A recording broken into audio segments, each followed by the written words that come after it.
Saudari terkasih, pada video kali ini kita akan membahas Kanon 3. Kanon 3. Kanon-kanon kitab hukum ini tidak menghapus seluruhnya atau sebagian perjanjian-perjanjian yang telah diadakan oleh tahta apostolik dengan negara atau masyarakat politik lain.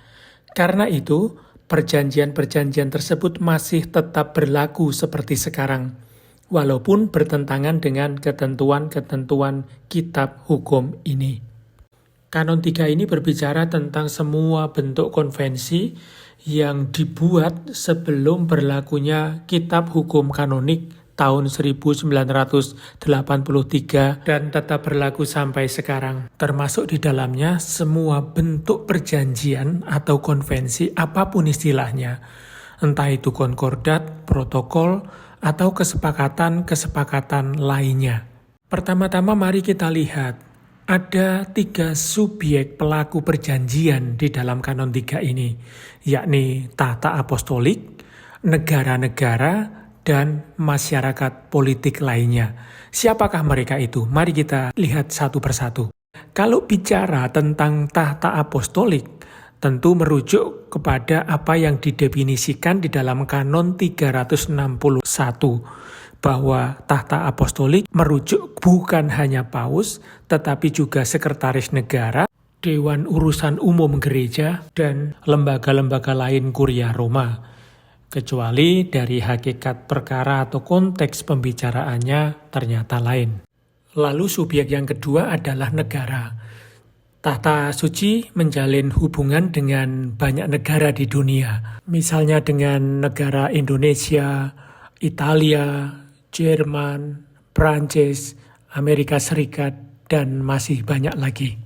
Subjek yang ketiga adalah masyarakat politik. Yang dimaksudkan adalah misalnya Perserikatan Bangsa-Bangsa, organisasi-organisasi internasional yang juga menjalin hubungan dan membuat kesepakatan dengan tahta suci.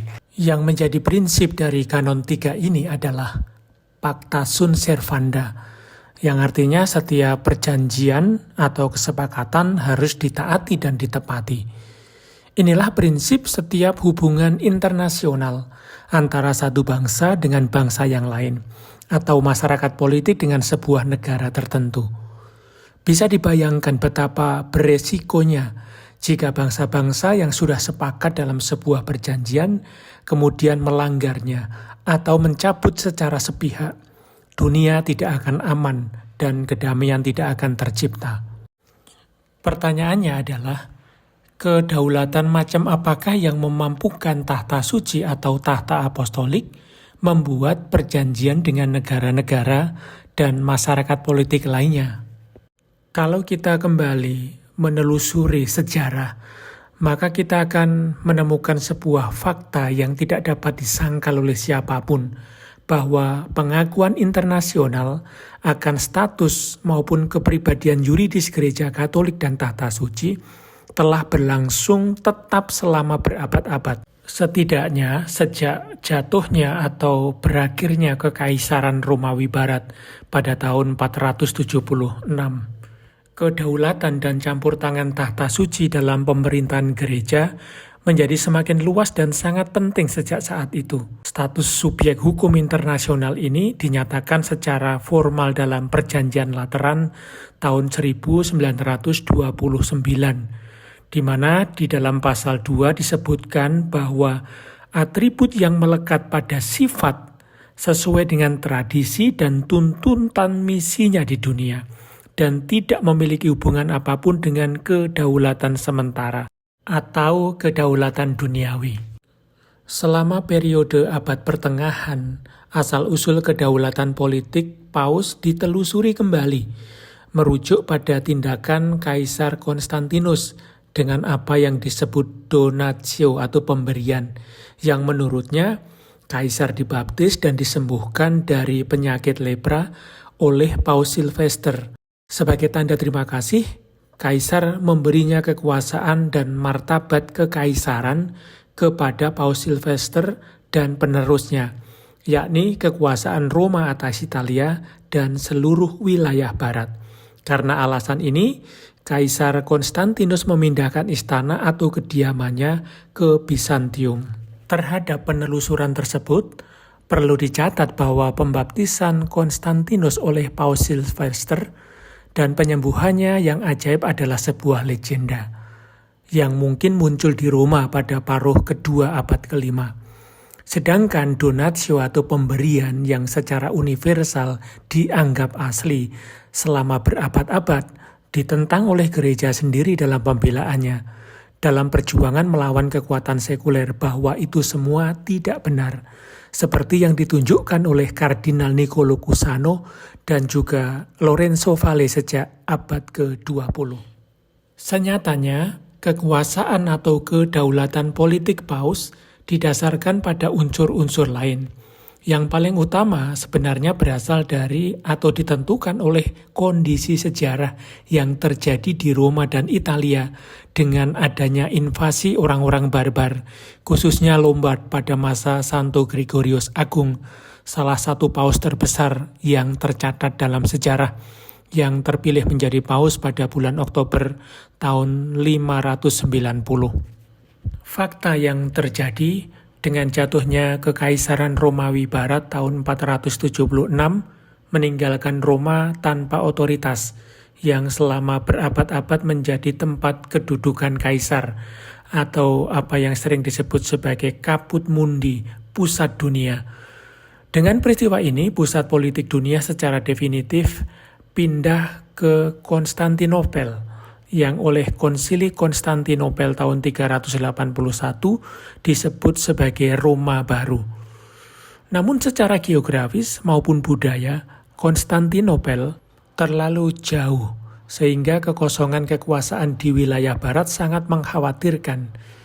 Kekosongan kekuasaan sipil ini diisi oleh satu-satunya otoritas yang ada di Roma, yakni kepausan. Para paus selain sebagai pemimpin komunitas Kristiani, mereka juga terlibat banyak dalam urusan-urusan sipil yang sebenarnya tidak termasuk dalam kompetensi mereka. Terutama dengan adanya invasi kaum barbar sebagaimana disebut tadi, menempatkan para paus dalam posisi menjalankan tugas sosial politiknya.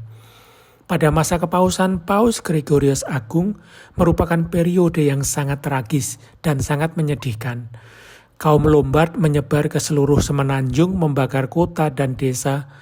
Berhadapan dengan situasi ini, Kekaisaran Bizantium tidak berdaya untuk mengusir invasi baru. Mereka mundur ke kota-kota berbenteng di pantai dan sekelilingnya. Penduduk yang tak berdaya dan ketakutan dibiarkan sendiri menjadi mangsa kelaparan.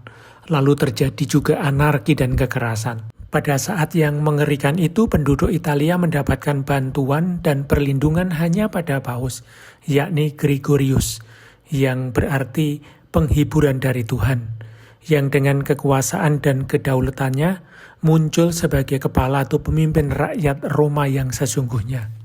Jadi terbentuknya negara kepausan bukan sebuah pemberian dari Kaisar Konstantinus kepada Paus Silvester I, melainkan terjadi beberapa abad berikutnya, yakni abad ke-8 di mana para paus berfungsi bukan hanya sebagai pemimpin spiritual. Fakta sejarah penting yang mendukung negara kepausan misalnya pengembalian wilayah Sutri oleh Liutprand kepada Paus Gregorius II tahun 728 dan juga perjanjian Terni antara Liutprand dengan Paus Zakaria tahun 742. Lalu Paus Stefanus II meminta Pipin Raja kaum Frank untuk datang ke Italia 2 kali, tahun 754 dan 756, untuk membantu negara kepausan mengalahkan Raja Lombard.